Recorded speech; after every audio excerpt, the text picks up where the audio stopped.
नमस्कार, चंडीगढ़ से आपका स्वागत है। मैं हूं आरजू। आइए सबसे पहले नजर डालते हैं कुछ अहम खबरों पर। जापान और भारत के बीच 6 समझौतों पर हुए हस्ताक्षर। जापान अगले 5 वर्ष में भारत में 3,20,000 करोड़ रुपए का करेगा निवेश।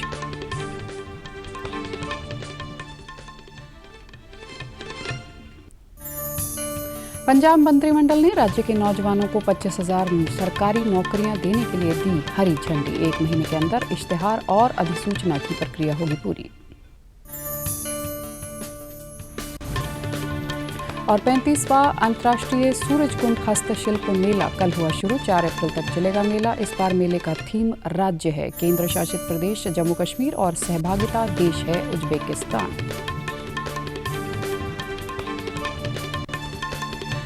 अब समाचार विस्तार से। भारत और जापान ने प्रधानमंत्री नरेंद्र मोदी और जापान के प्रधानमंत्री फूमियो किशिदा के बीच कल शाम नई दिल्ली में हुई शिष्टमंडल स्तर की बातचीत के बाद 6 समझौतों पर हस्ताक्षर किए हैं। ये समझौते साइबर सुरक्षा, स्वच्छ ऊर्जा, बुनियादी ढांचा विकास और शहरी विकास से संबंधित है। प्रधानमंत्री नरेंद्र मोदी ने श्री किशिदा के साथ संयुक्त संवाददाता सम्मेलन को संबोधित करते हुए कहा कि जापान अगले 5 वर्ष में भारत में 3,20,000 करोड़ रुपए का निवेश करेगा। मुंबई अहमदाबाद हाईट्रैक रेल प्रोजेक्ट में अच्छी प्रगति हो रही है। दोनों देश इस पर वन टीम वन प्रोजेक्ट के साथ काम कर रहे हैं। यह प्रोजेक्ट भारत जापान पार्टनरशिप का एक बेहतरीन उदाहरण है। प्रधानमंत्री मोदी ने कहा कि विश्व अभी भी कोविड महामारी और इसके असर से जूझ रहा है। वैश्विक अर्थव्यवस्था फिर पटरी पर लौटने में अब भी व्यवधान आ रहे हैं और भू राजनीतिक घटनाक्रम भी चुनौतियां सामने रख रहा है। में निर्धारित 3.5 ट्रिलियन जापानीज येन का इन्वेस्टमेंट टारगेट पार कर लिया गया।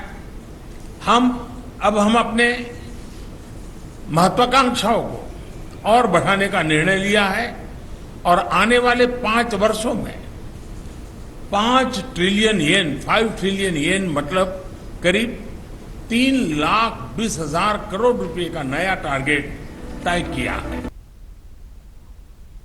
प्रधानमंत्री मोदी ने कहा कि सतत आर्थिक वृद्धि का लक्ष्य प्राप्त करना और जलवायु परिवर्तन की समस्या से निपटन आवश्यक है। उन्होंने कहा कि भारत जापान स्वच्छ ऊर्जा साझेदारी इस दिशा में निर्णायक कदम साबित होंगे। देश में कोविड टीकाकरण 180 करोड़ के आंकड़ा पार कर चुका है। अब तक 181 करोड़ 21 लाख से अधिक कोविड रोधी टीके लगाए गए हैं।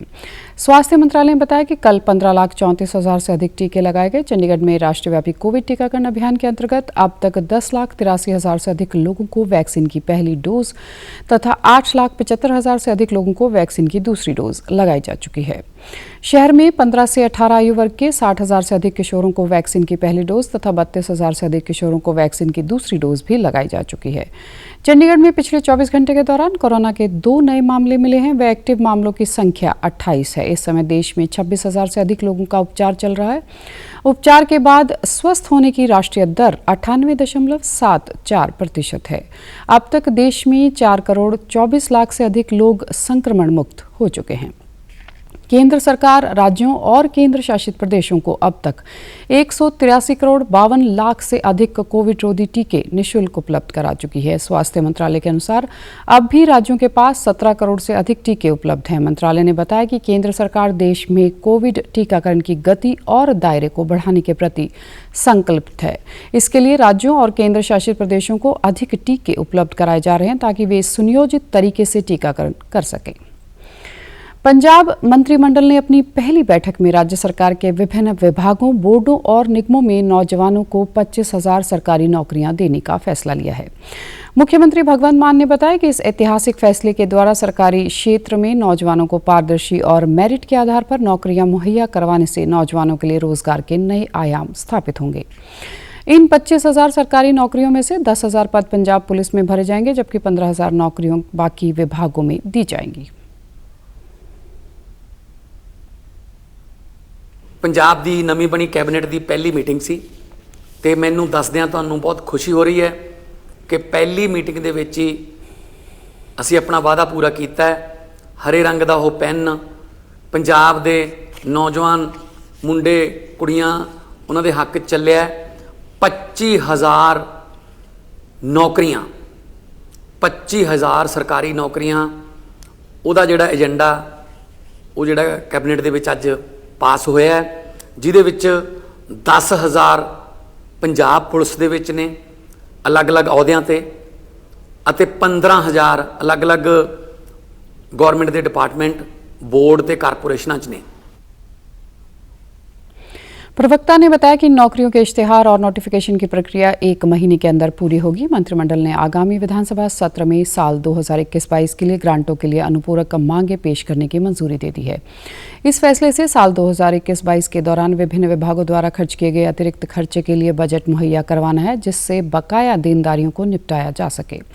इसी तरह भारतीय संविधान की धारा 203 की उपधारा के उपबंधों के अनुसार पंजाब सरकार के साल 2021-22 के खर्चे के लिए ग्रांटें देने के लिए अनुपूरक मांगे विधानसभा में पेश की जानी जरूरी हैं, जिस कारण मंत्रिमंडल द्वारा ये मांगे पेश करने की मंजूरी दी गई।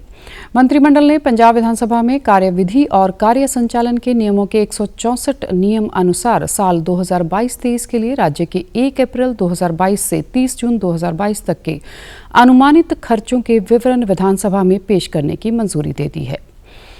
2 साल के लंबे अंतराल के बाद हरियाणा के अनूठे 35वें अंतर्राष्ट्रीय सूरजकुंड मेले का कल आधिकारिक रूप से हरियाणा के राज्यपाल बंडारू दत्तात्रेय ने उद्घाटन किया। मुख्यमंत्री मनोहर लाल भी कार्यक्रम के अध्यक्ष के तौर पर मौजूद रहे। इस बार मेले का थीम केंद्र शासित प्रदेश जम्मू कश्मीर और सहभागी देश उज्बेकिस्तान है। इस अवसर पर हरियाणा के राज्यपाल बंडारू दत्तात्रेय ने अपने संबोधन में कहा कि इस हस्तशिल्प मेले में आना एक सुखद अनुभव है। उन्होंने कहा कि उज्बेकिस्तान और भारत का सांस्कृतिक संबंध मजबूत होगा।